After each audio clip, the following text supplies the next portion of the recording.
Olá, meus caros irmãos e amigos, professores e alunos da Escola Dominical, pastores e companheiros de ministério, irmãos e irmãs que nos acompanham neste canal. Eu quero vos cumprimentar, meus amados, com a santa e gloriosa paz do nosso amado Salvador Jesus Cristo. É uma alegria para nós poder voltar aqui para trazer para você mais um conteúdo que será estudado nas nossas escolas dominicais no próximo domingo. Estaremos na lição de número 4, que tem como título O Drama de Jó. Neste último trimestre de 2020, nós estamos estudando sobre a fragilidade humana e a soberania divina, o sofrimento e a restauração de Jó. Já aprendemos 3 preciosas lições neste trimestre. A primeira lição falou sobre o livro de Jó, uma lição introdutória, quando foi apresentada quando foi apresentado o conteúdo do livro de um modo geral. Na segunda lição, quem era Jó? Na terceira lição, Jó e a realidade de Satanás. E agora iremos entrar definitivamente naquilo que foi o drama deste servo de Deus chamado Jó. Eu quero, desde já, agradecer a você que, durante a semana que passou, se inscreveu no nosso canal. Nós temos recebido novos inscritos, isso nos alegra o nosso coração e nos motiva a continuar fazendo esse trabalho. E se você que está aí agora nos assistindo, está nos conhecendo hoje, eu quero me apresentar para você. O meu nome é Daniel Rosa Dutra, eu sou pastor e atuo na Escola Dominical das Assembleias de Deus do Culubandê, presidida pelo pastor Samuel da Silva. Estamos ali como superintendente da nossa igreja matriz, trabalhando para Jesus na área do ensino. Você, meu querido, está convidado a se inscrever no nosso canal e ativar o sininho para você receber a notificação quando um novo vídeo for aqui postado e você possa assim acompanhar o conteúdo das lições bíblicas da CPAD. Dando prosseguimento aqui ao nosso habitual estudo, antes queremos fazer uma oração ao nosso Deus. Uma singela oração, mas que mostra a nossa devoção e também o nosso cuidado, porque iremos falar da palavra do Senhor e precisamos sempre pedir a bênção do Senhor quando usamos a sua palavra. Oremos. Pai, no nome de Jesus, te agradecemos a oportunidade que o Senhor tem nos dado de estar aqui mais uma vez para transmitir através deste canal este conteúdo precioso da tua palavra, que o teu Espírito possa nos orientar em tudo que iremos falar. Assim oramos e te agradecemos no nome de Jesus. Amém e amém. Então, meus amados irmãos, vamos então à nossa lição, esta lição tão maravilhosa. Eu coloquei aqui para você esta imagem deste homem que traz para nós o que foi o sofrimento de Jó. Um homem que sofreu de muitas dores e enfermidade que nós vamos falar sobre isso nessa lição. Então essa imagem aí representa Jó, o homem de Deus, o servo de Deus, que depois de tanta riqueza, depois de tanta fartura, ele ficou numa condição deplorável, uma situação de completa humilhação e enfermidade. E nós vamos aprender nesta lição como foi o drama deste homem de Deus. Prosseguindo então, vamos ao nosso texto áureo. Desde já eu quero alertar ao querido professor que esteja sempre atento à revista da nossa escola dominical, da nossa CPAD, porque às vezes há alguns erros e nós, como professores e superintendentes, precisamos apontar esses erros para os nossos alunos. Aqui no nosso textuário, na nossa revista, na revista do professor, na página de número 21, nós temos aqui o texto áureo como sendo Jó capítulo 2, versículo 21. Entretanto, o texto é Jó capítulo 1 e versículo 21. É este o texto que iremos ler agora e não Jó capítulo 2, versículo 21, como está na nossa revista. Diz assim o texto áureo: E disse, nu saí do ventre de minha mãe, e nu tornarei para lá. O Senhor o deu, e o Senhor o tomou. Bendito seja o nome do Senhor. Vamos então à nossa verdade prática, meus amados irmãos. Diz assim: a despeito das grandes provações que se abatem em nossa vida, à luz do exemplo de Jó, devemos permanecer fiéis ao Senhor. Na nossa revista está permanecer fiel, porém, como nós temos aqui o verbo no plural, devemos permanecer fiéis ao Senhor. Esta é a frase mais correta. Então, faça essa singela correção aí quando você estiver lendo para os seus alunos também. A nossa leitura bíblica em classe encontra-se no livro de Jó, no capítulo 1, versículo 13 ao 22, e no segundo capítulo, os versículos 6 a 8. Vamos a esta leitura.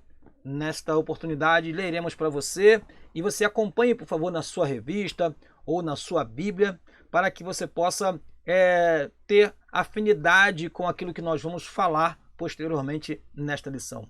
E sucedeu um dia em que seus filhos e suas filhas comiam e bebiam vinho na casa de seu irmão primogênito, que veio um mensageiro a Jó e lhe disse: os bois lavravam e as jumentas pastavam junto a eles, e deram sobre eles os sabeus, e os tomaram, e aos servos feriram ao fio da espada, e só eu escapei para trazer-te a nova. Estando este ainda falando, veio outro e disse: fogo de Deus caiu do céu, e queimou as ovelhas e os servos, e os consumiu. E só eu escapei para trazer-te a nova. Estando ainda este falando, veio outro e disse: ordenando os caldeus 3 tropas, deram sobre os camelos e os tomaram, e aos servos feriram ao fio da espada, e só eu escapei para trazer-te a nova. Estando ainda este falando, veio outro e disse: estando teus filhos e tuas filhas comendo e bebendo vinho em casa de seu irmão primogênito, eis que um grande vento sobreveio da além do deserto, e deu nos 4 cantos da casa, que caiu sobre os jovens, e morreram.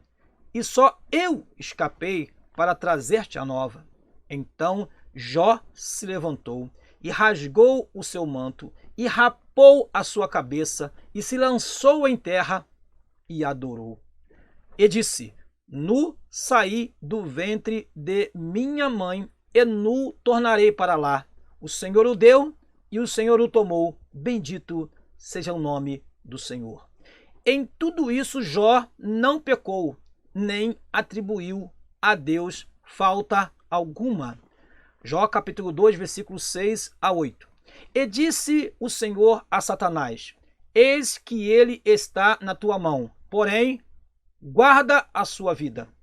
Então saiu Satanás da presença do Senhor e feriu a Jó de úlceras malignas. Em algumas Bíblias vai falar chaga maligna, de uma chaga maligna, desde a planta do pé até o alto da cabeça. E Jó tomou um caco para se raspar com ele, e estava assentado no meio da cinza. Muito bem, meus amados irmãos, após feita essa leitura, vamos ao nosso objetivo geral. Qual é o nosso objetivo geral? Mostrar que Jó manteve sua fidelidade a Deus. Objetivos específicos são estes. Primeiro, revelar de que forma as tragédias que se abateram sobre Jó atingiram seus bens.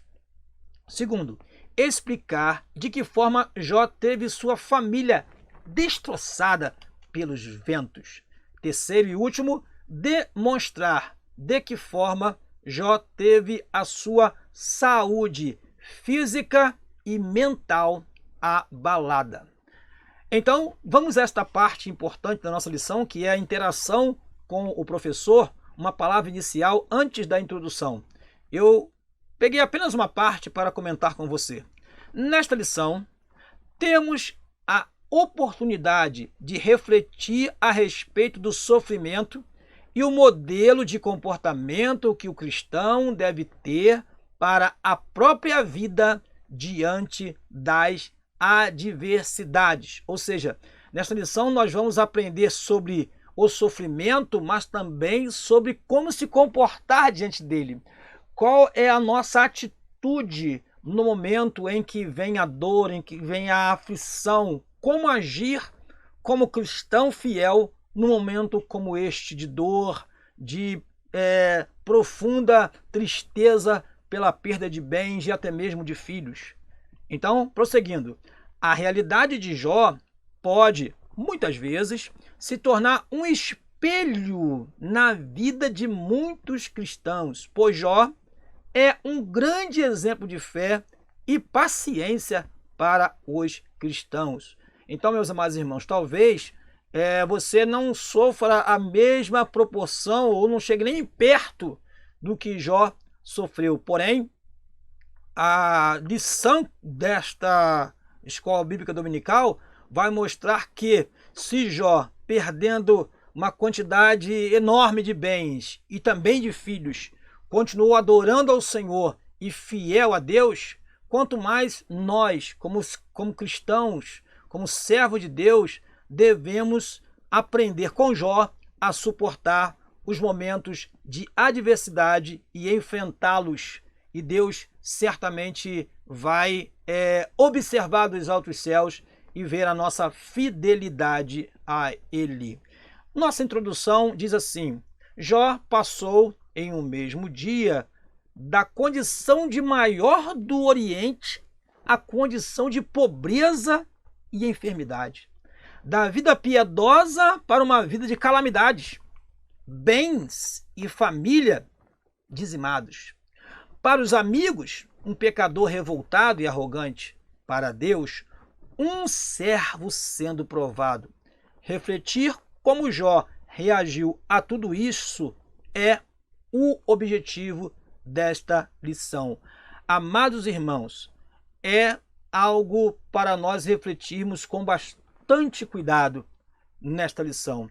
Como um homem passa de ser o maior do Oriente, e o maior aqui em riquezas, o maior em sabedoria, o maior em condições de subsistência, a ponto de seus filhos sempre poderem fazer festas, a ponto dele ter uma quantidade enorme de gado, nós já falamos sobre isso na lição anterior, e de repente vem um mensageiro, outro mensageiro, outro mensageiro, outro mensageiro, e a cada mensageiro que chega uma notícia triste, trágica, e aquilo que era um momento de bênção passou a ser uma vida dramática. Por isso, a lição tem como título O Drama de Jó. Indo então para o nosso primeiro tópico, meus amados irmãos, nós temos já de início o que? Tragédia de natureza econômica. Jó foi afetado na sua economia, ou seja, nos seus bens. A nossa revista chega a chamar de o sucesso na esfera comercial. Pessoalmente, nós achamos, nós consideramos que comercial está mais associado à troca de bens e produtos, ou à venda e compra de bens. A palavra economia tem mais sentido do que comércio neste contexto. Mas vamos seguir o que diz a nossa revista, porque o que vale aqui é o conteúdo baseado na Bíblia. Jó passou de maior de todos os do Oriente para uma condição de pobreza. Mas primeiro nós precisamos olhar o sucesso para poder entender como foi grande esta investida contra a sua vida. Ele era o maior de todos do Oriente. Com isso, ele adquiriu entre seus familiares, entre seus amigos, respeito. Respeito por ser um homem de bem, um homem piedoso, respeito por ser um homem que considerava a família, que orava pela família. Ele tinha dos seus amigos, dos seus familiares e de todos ao seu redor a admiração, porque o viam como uma referência. Ele tinha dos que estavam ao seu redor a visão de um homem sábio, Um homem que, segundo a lição passada, nós temos isso até lá no livro de Jó, no capítulo 4, nos primeiros versículos, ele era procurado para que desse conselhos. Por isso, a sua sabedoria era conhecida, conforme está escrito em Jó capítulo 4, os primeiros versículos, e Jó capítulo 29, versículo 21 e 22. Ele era conhecido também pelas riquezas que possuía e também pela prosperidade.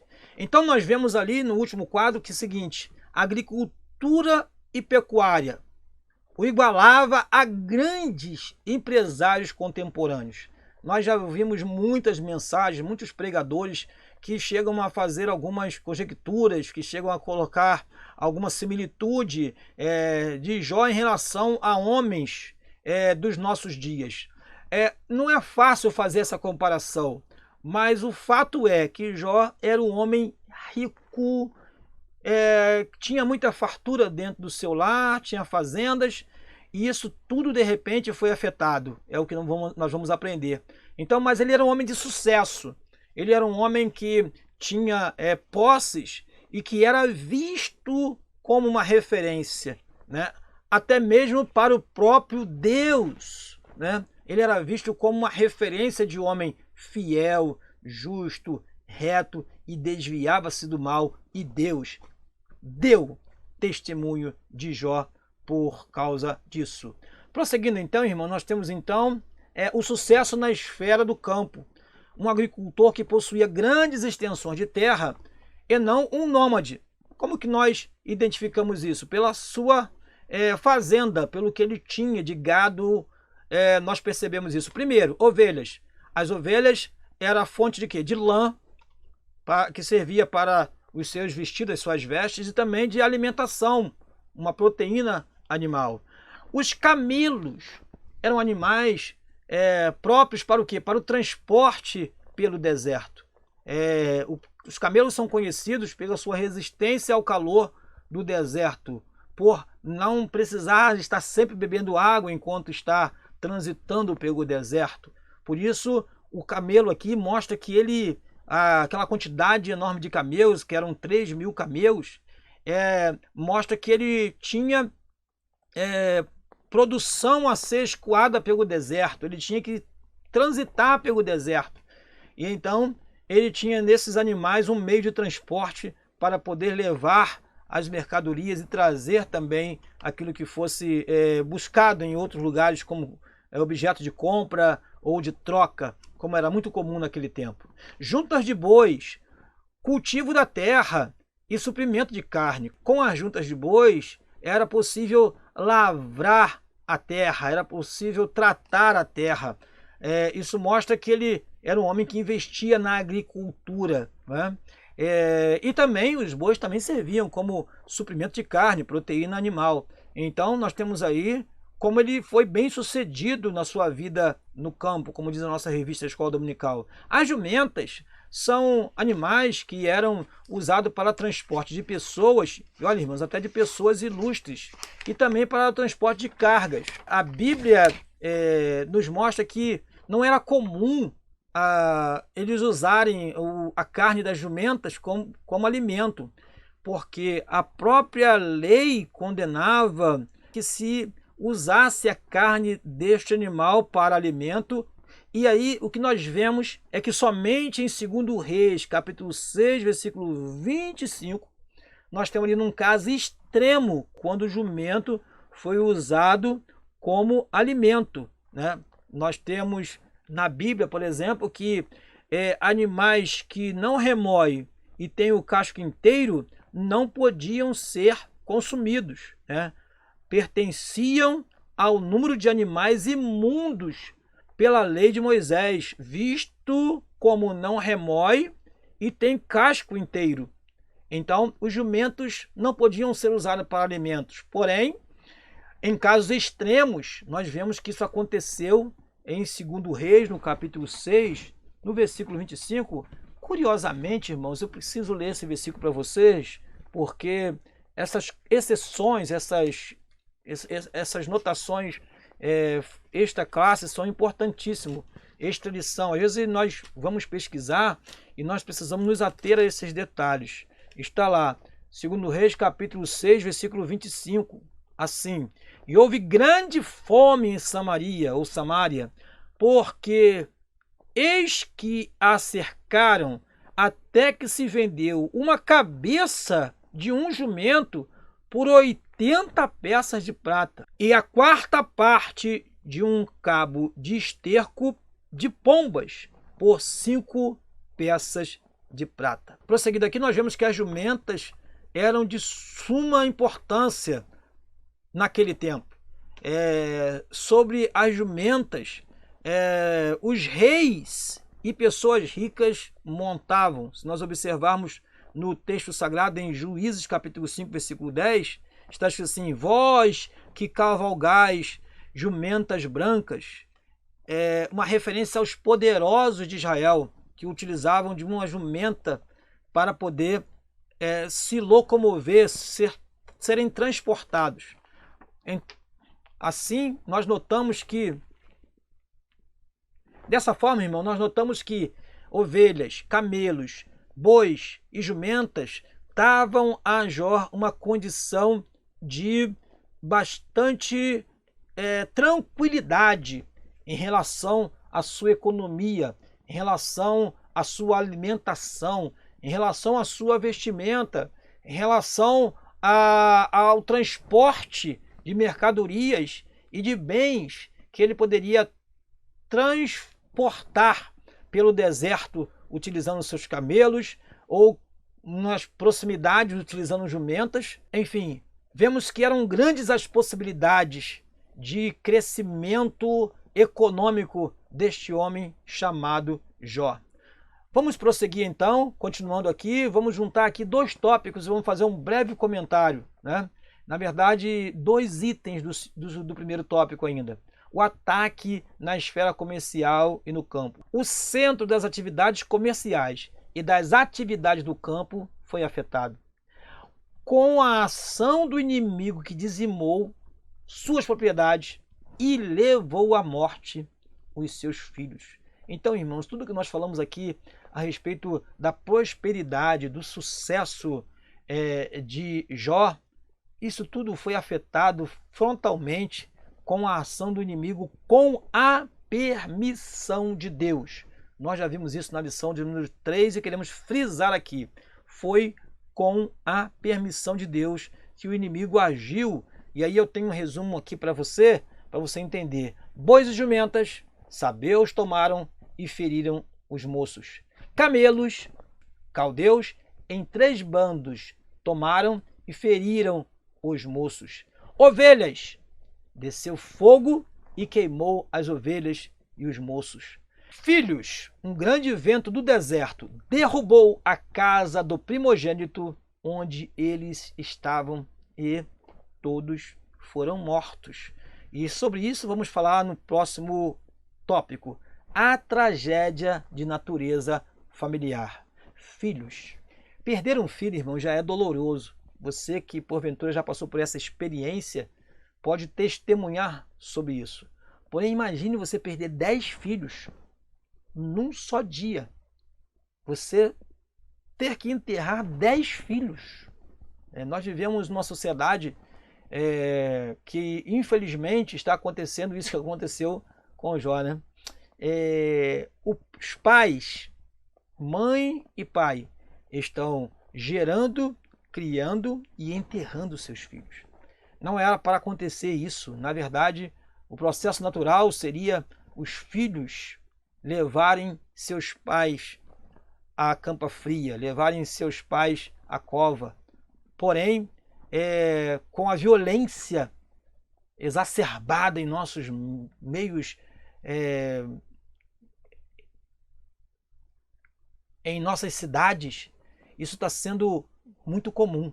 E Jó teve o desprazer, a tristeza, ele e a sua mulher, de enterrar 10 filhos de uma só vez. Eu fico imaginando, irmãos, como não foi triste isso para uma mulher que criou os seus filhos, para uma mulher que cuidou dos seus filhos, que luta para que nenhuma enfermidade o afete, que luta para que o filho não sofra de nenhum mal, e de repente vem um vento e faz com que todos eles sejam mortos em um só momento. É a tragédia de natureza familiar. E o segundo item fala da esposa. Então sua esposa lhe disse: ainda retens a tua sinceridade? Amaldiçoa a Deus e morre. Eu quero parar para poder explicar melhor esse texto. Amaldiçoa a Deus e morre. É um texto bastante discutido, a nossa revista chega a apontar isto, né? E nós fomos buscar um pouco mais de fundamento para dar uma explicação melhor a respeito deste texto. Se nós observarmos na Bíblia hebraica, meus amados irmãos, nós vamos ver algo surpreendente. Por quê? Primeira coisa que eu queria sugerir a você, que você refletisse, é o seguinte: será que pode alguém lançar maldição em Deus? Amaldiçoar Deus? Bênção e maldição só podem ser dadas por quem é superior. Pai, mãe podem abençoar e amaldiçoar também seus filhos com suas palavras, porque eles são superiores. Quando a mulher de Jó diz amaldiçoa este Deus e morre, primeira coisa que nós pensamos é que, na verdade, o Jó não tinha condições de amaldiçoar a Deus, né? Então essa expressão precisa ser um pouco mais pesquisada e explicada. Quando olhamos para o hebraico, nós vamos ver que no original nós não temos a palavra maldição ou amaldiçoa. Nós temos bendiga, bendiz, abençoa a Deus e morre. A nossa revista chega a dizer assim: você continua com essa fé? Talvez seria esta uma explicação razoável sobre esse texto. Jó, você continua com esta fé enquanto tudo desmorona ao seu redor? Deixe de lutar por isso. Aceite a morte. Ou seja, a princípio, há quem diga que abençoar a Deus e morre, como está no original, seria algo irônico da parte da mulher de Jó. No sentido de, então, tá vendo aí? Deus te abençoou, e agora, olha o que aconteceu, tudo foi dizimado, nossos filhos estão mortos. Jó, abençoa a Deus e morre, ou seja, abandone ou deixe tudo para trás, aceite a morte, bendiga a Deus. Não quer dizer que ela estava glorificando a Deus, presta atenção nisso, irmãos. Há textos que a gente fica pasmado quando há pessoas que dizem que a mulher de Jó adorou o Senhor. Ela não adorou, não. Porque Jó chega a dizer no versículo seguinte que ela fala como uma doida, como uma louca. Ou seja, ela não compreendia as coisas, estava falando sem o seu conhecimento. Então, a princípio, esse abençoa a Deus que está no original é entendido como uma ironia, porque ela estava dizendo apenas que ele deixasse de servir a Deus e morresse então, porque se ele sendo fiel, sendo justo, tudo aquilo lhe sobreveio, então agora chegou a hora dele deixar de lado toda a sua devoção e sofrer o dano da morte. Esta é uma explicação. O que a gente observa, irmãos, é que não é apenas nesse texto, em Jó, que tem uma dificuldade de interpretação olhando para o original. Em Jó, capítulo 1, versículo 5, embora o texto em hebraico traga a palavra uveraku, que significa abençoar, também pode significar amaldiçoar, de modo eufemístico, ou seja, eufemismo, amenizando aquela expressão. Isso é muito comum na língua portuguesa, a depender do contexto. Para explicar melhor, eu vou ler para você aqui o que está em Jó capítulo 1, versículo 5 e versículo 11. Diz assim, versículo 5: porventura pecaram seus filhos, o final do versículo, porventura pecaram os seus filhos e blasfemaram de Deus no seu coração, assim fazia Jó continuamente. esta palavra blasfemaram de Deus, no original, ela é louvavam.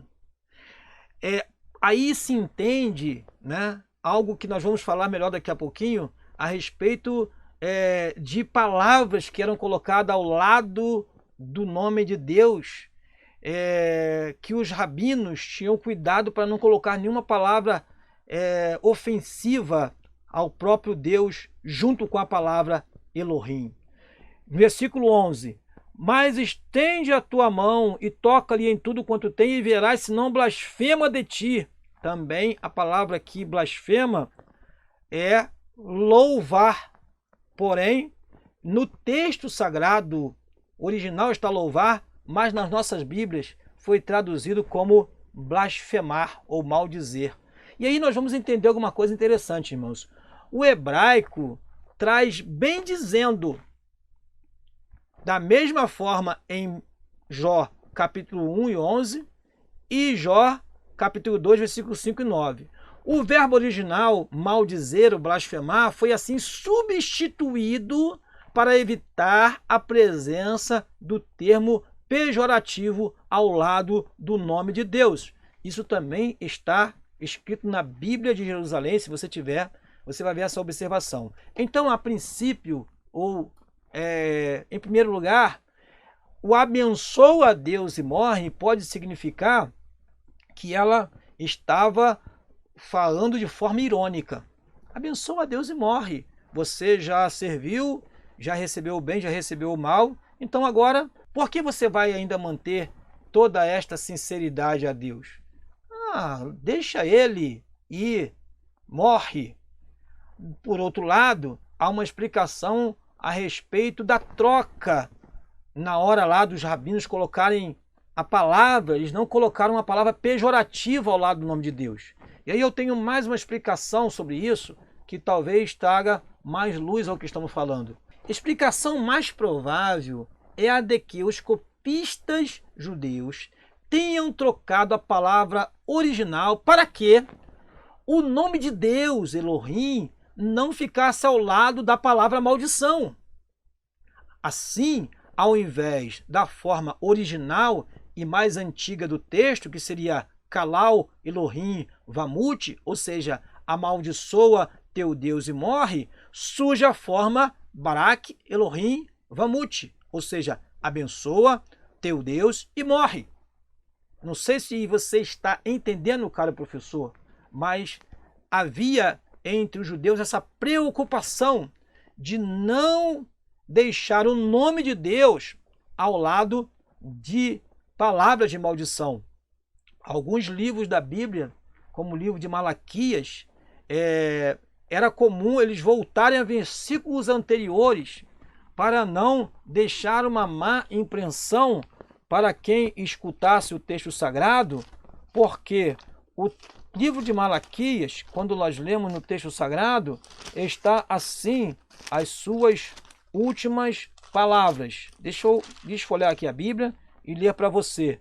Está assim, Malaquias capítulo 4, versículo 5. Eis que vos envio o profeta Elias, antes que venha o dia grande e terrível do Senhor, e converterá o coração dos pais aos filhos, e o coração dos filhos a seus pais, para que eu não venha e fira a terra com maldição. O que fazia então os homens judeus, os escribas, quando liam este texto sagrado? Eles retornavam ao versículo 5 e deixavam como última mensagem, uma mensagem de esperança. Eis que eu vos envio o profeta Elias, antes que venha o grande e terrível dia do Senhor. Antes que venha o dia grande e terrível do Senhor. Então, esta é uma explicação provável, diz aqui o nosso texto. Os tradutores da Bíblia, percebendo essa adulteração intencional dos rabinos, dos copistas, o que eles fizeram? Retornaram ao que seria a forma original do texto. Ou seja, o sentido exato da palavra, né? Quando está lá, amaldiçoa o teu Deus e morre, é exatamente isto que a mulher de Jó estava falando. largue esse Deus, deixe de servi-lo, não mais o adore, e morre Jó. Então, há essas duas ideias que são sempre encontradas quando você pesquisa sobre esse texto de Jó, capítulo 2, versículo 9. Vou repetir. Primeiro, que a mulher de Jó tenha falado abençoa esse Deus e morre de forma irônica. E a segunda seria que a mulher de Jó realmente disse amaldiçoa esse Deus e morre. E os copistas judeus, eles alteraram esta palavra amaldiçoa pela palavra abençoa, para que o nome de Deus não ficasse ao lado da palavra maldição ou blasfêmia, como temos aqui. Prosseguindo então, irmãos, nós temos a tragédia de natureza física e psicológica. O diabo toca na saúde de Jó. O que nós temos aqui? A nova prova de Jó é um drama muito distinto na literatura do Antigo Testamento. Ela dará a tônica para o restante do livro, ou seja, chega o momento então em que mais uma vez Satanás se apresenta diante de Deus e Deus permite que toque na sua carne, no seu corpo, mas poupando-lhe a vida. Diz assim, Jó capítulo 2, versículo 7. Saiu, pois, Satanás da presença do Senhor e afligiu Jó com feridas terríveis, da sola dos pés ao alto da cabeça. Seja qual fosse a classificação desta moléstia, nós ainda não sabemos. Os sintomas eram horríveis. E eu trouxe para você o que não tem na nossa revista. Eu queria que você observasse bem esta relação de sintomas e de males que afetou o corpo de Jó. E eu vou deixar bastante tempo esta tela para que você possa printar ou você possa copiar estas que foram as principais mazelas, estas que foram as principais enfermidades ou os sintomas desta enfermidade que nós não sabemos de fato qual foi. O que nós temos na Bíblia é que Jó teve, primeiro, tumores malignos em todo o corpo. Está lá em Jó 2, 17, versículo 13 também, 30, 17. Grande coceira, muita dor, insônia, perda de apetite, gemidos, vermes e crostas por todo o corpo, pesadelos, deterioração da pele, atrofia dos músculos, mau hálito, perda de peso, calafrios, diarreia, pele enegrecida e febre. Irmãos amados, olhem bem para todos esses sintomas. Veja a proporção do sofrimento deste servo de Deus, ao ponto de não dormir, ao ponto de não ter força para se locomover, ao ponto de estar sempre febril e ter o seu corpo marcado pelas crostas, pelos vermes, tumores em todo o seu corpo. E aquilo fazia com que ele precisasse de um caco de telha para poder raspar, porque a coceira era grande, a dor era grande, diarreia. Isso mostrava que ele estava em um grande sofrimento. Todos esses sintomas nos ajudam a mostrar a proporção que foi esta enfermidade, uma enfermidade terrível. Então, irmãos, preste bem atenção nisso. Não foi apenas os bens, não foram apenas os bens que foram levados, nem seus filhos, foi levada a sua saúde física e também a sua saúde mental. Jó passou por grande pressão psicológica. Isso vai ser mais explorado, irmão, na próxima lição. Não vamos dissecar isso agora. Mas eu chamo a atenção do querido professor que o mesmo aconteceu com outros homens de Deus. Podemos citar aqui Elias, Jeremias e Jonas. Eu vou aqui ler esses textos para que você possa ter ciência sobre isso. 1 Reis, capítulo 19, no versículo 4, diz assim: E ele se foi ao deserto, caminho de um dia, e veio e se assentou debaixo de um zimbro, e pediu em seu ânimo a morte. E disse: Já basta, ó Senhor, toma agora a minha vida, pois não sou melhor do que meus pais. Então, neste momento aqui, Elias fez o mesmo que Jó fez. Desejou a morte em um momento de depressão, podemos dizer assim. A depressão acontece, irmão, na vida de todos nós. Jeremias, no capítulo 20, no versículo 18, vamos ler também este texto sagrado. Você pode me acompanhar na sua Bíblia, por favor? Diz assim, Jeremias 20, versículo 18. Por que sair da madre para ver trabalho e tristeza e para que se consumam os meus dias na confusão? Por que sair da madre? Ou seja, por que nasci? Para que nasci? Esta hora de depressão, de expressão psicológica, mesmo os homens de Deus como Elias e Jeremias proferiram palavras desejando a morte, ou desejando que nem nascessem, ou que logo no seu nascimento fossem mortos. Jonas, capítulo 4, versículo 3, diz assim a palavra do Senhor: Peço-te, pois, ó Senhor, tira a minha vida, porque melhor me é morrer do que viver.